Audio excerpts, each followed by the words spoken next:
All right, hello once again, Jeff Scott of Rankin Technical College, coming at you with some of MIT's AppInventor2. We've written a couple, well, 3 applications, I guess, so far, 2 or 3, and we're going to write another one right now. So, we're going to start a new project, and this one is going to be called Hello Kitty, Hello Doggy, but I'm just going to say HK for Hello Kitty, HD for Hello Doggy. All right, just to keep it simple. All right, we've got our familiar start here. I am once again going to come in and I'm going to add a horizontal arrangement, and in which I'm going to put in 2 buttons. You've seen this quite a few times before. There's my first button, and here is my second button. Good, they're all together. All right, and I'm again going to come down, and just underneath that I'm going to put in image control. All right, so I'm going to do what I it'll look similar to the interface for the last one, but it's going to operate a little bit differently. All right, so with my first button here, let's make our changes. Let's rename it. This will be button BTN Kitty. And this time we're not going to have any text on it. You'll see why in just a minute. So no text. All right. And I'm not going to worry about the font size or anything right now because we're not going to have any text on it. So for our second button, this is going to be renamed BTN Doggy. And again, we're not going to have any text in it.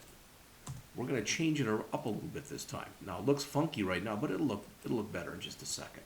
Instead, we're going to come back in here and notice what one of the things we can do for a button is we can put in an image. All right, so I'm going to upload a file, and this time I'm actually going to choose a file that I already have out there on the system. Okay, just because it'll make it a little bit easier for us. Won't have as much work to do. So I've already got this out there, and I've got an images folder, and there's my kitty right there. All right, so there's the kitty, and don't worry, it'll look a little funny for a while. It'll be fine in just a second.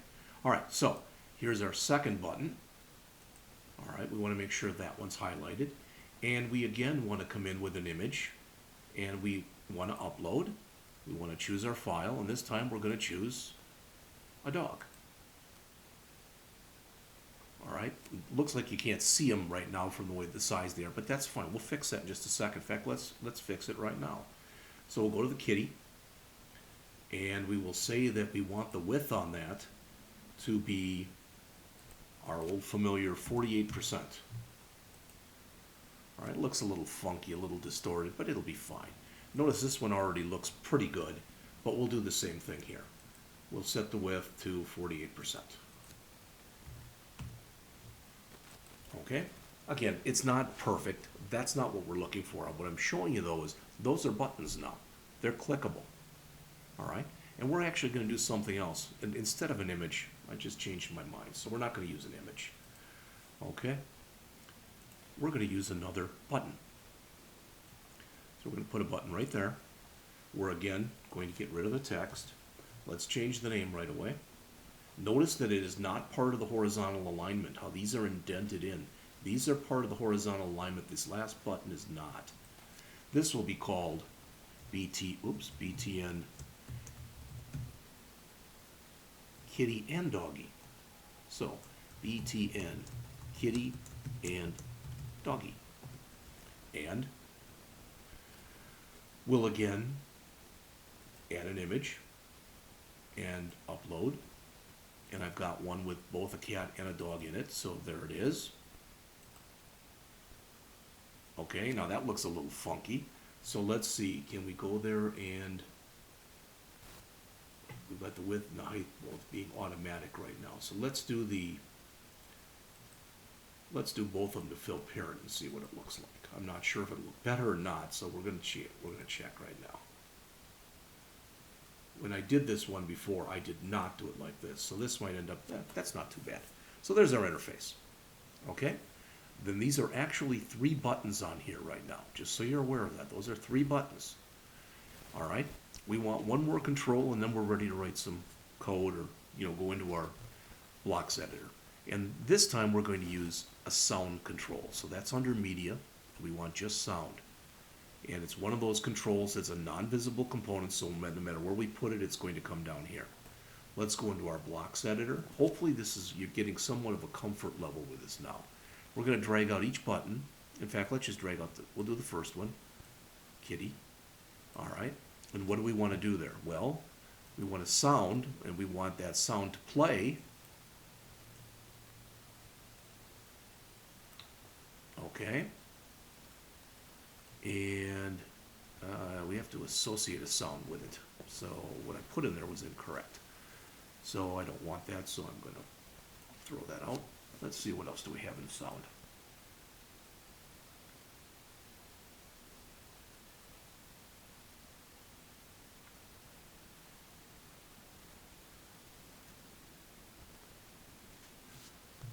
We'll set the source. Let's see if we can do that. So let's set the source here. And we'll set that to, and I think we're going to have to put in just some text there. No, we don't want to put in some text. We want to put in, let's see. Trying to think of the best way to do this.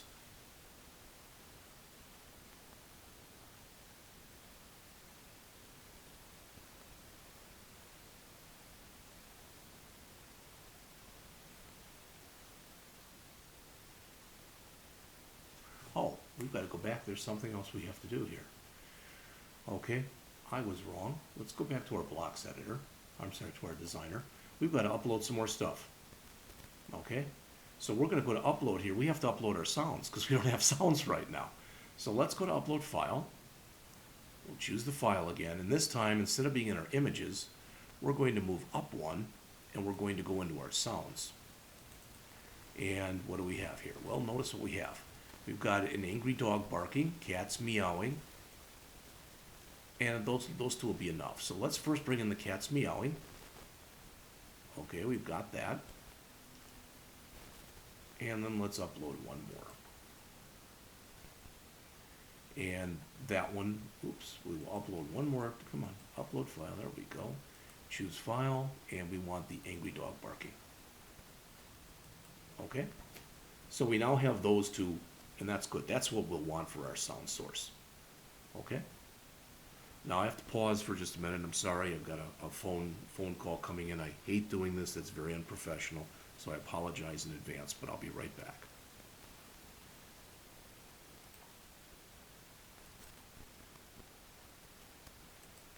All right. I apologize for that. And the emulator somehow went down while I was doing this, so hopefully it'll come back up again. But let's go back, now that we've added those sounds, let's go back into our blocks editor. Guess it doesn't want us to do anything until this starts up. All right. Again, hopefully you're developing somewhat of a comfort level. I mean, this is only our third or fourth project. The next one that we do, we're going to literally create a guessing game where you will be able to guess a number. And we'll only allow numbers, numeric input, and the number, you know, you're ideally you're going to guess a number between 1 and 100. And what we'll do is we'll give you a place where you can put that guess in, and then we'll give you immediate feedback on the screen to let you know whether or not your guess was correct or not correct, too high, too low, or whether you got it right. All right, and there's the emulators back. And then we'll go back and we'll rewrite that same program, but we'll write it with speech. Okay? All right. So I'm going to go back into my blocks editor. I want to set my sound source. Okay? And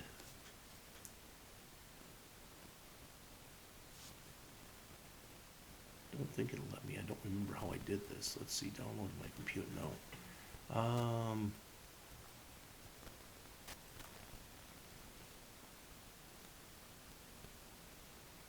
Well, let's see.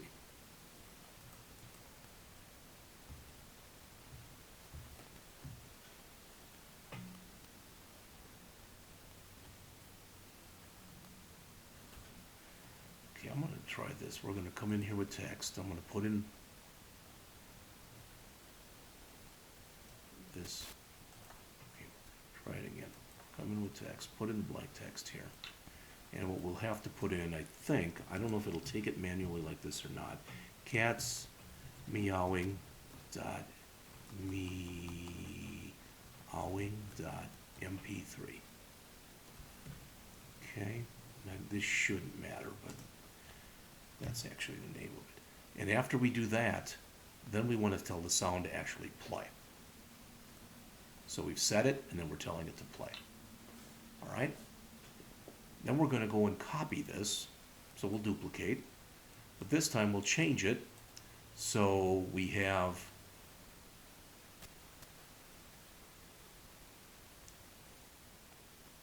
the dog.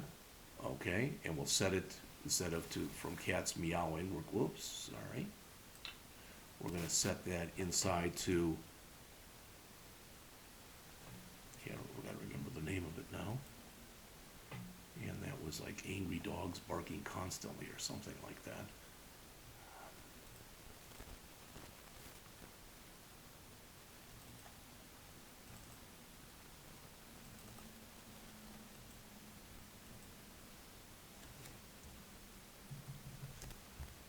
Okay, so I want that. Put that there. There we go. I'm telling that to play. Now, I'm going to try something, and I didn't do this on my copy that I did before, but I'm going to try it anyway. And that is, I'm going to go back into my designer. I'm going to add a second sound component. There's no reason why I shouldn't be able to add another one. Okay. So, right now I'm working with just that first sound. What I want to do is when you click this button, when you click here, you want to hear the cat. When you click here, you want to hear the dog. When you click here, I want to hear them both. All right, so that's the goal right here. Let's go back to my blocks, and I want to bring out my button kitty and doggy. All right. Now, the first thing I can do is I can duplicate just this right here. All right, put that in. And then I'm going to duplicate again, and I'm going to put that in. Now, that's going to look a little funky, but this one now will be sound 2. All right. And then I'm going to both call sound 1 to play. This may not work, but what the heck? Live and learn, right? And this will be duplicate, and this will be sound 2 to play. And we're going to find out immediately.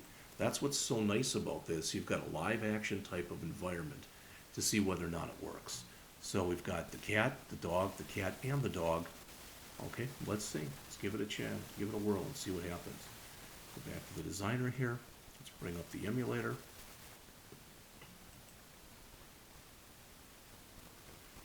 Now, it happened before when it does it. It says the sound is not ready to play, but when I click it again, it works. Not sure why the first time it doesn't catch. Now, as soon as I click the dog, the cat stops, and the dog starts. Okay, now I'm going to try both of them, and we'll see if this works.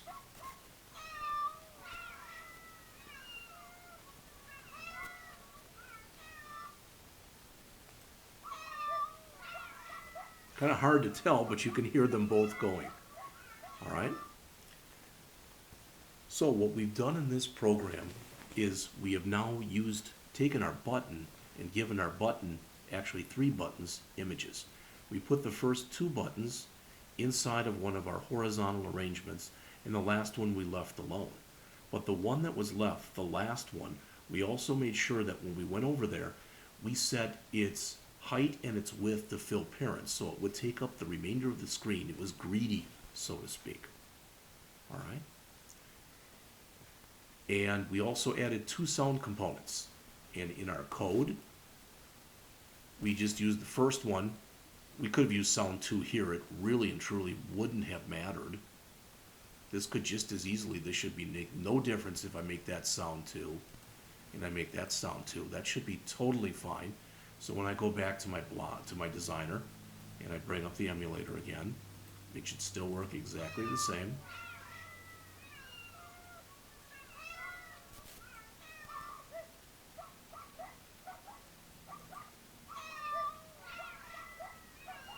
Okay, so it still works. There was really and truly no difference between the way that I did these. The only other thing that I wanted to mention before I finish up here is, just so you know this, after a while you have so many of these blocks that they get to be a little bit unwieldy. And let's just say this one got really huge. I can right mouse click on it and choose collapse block. All right. And then I can move it around anywhere on the screen I want. It is possible I can drag down, drag over, etc. So there is more room here.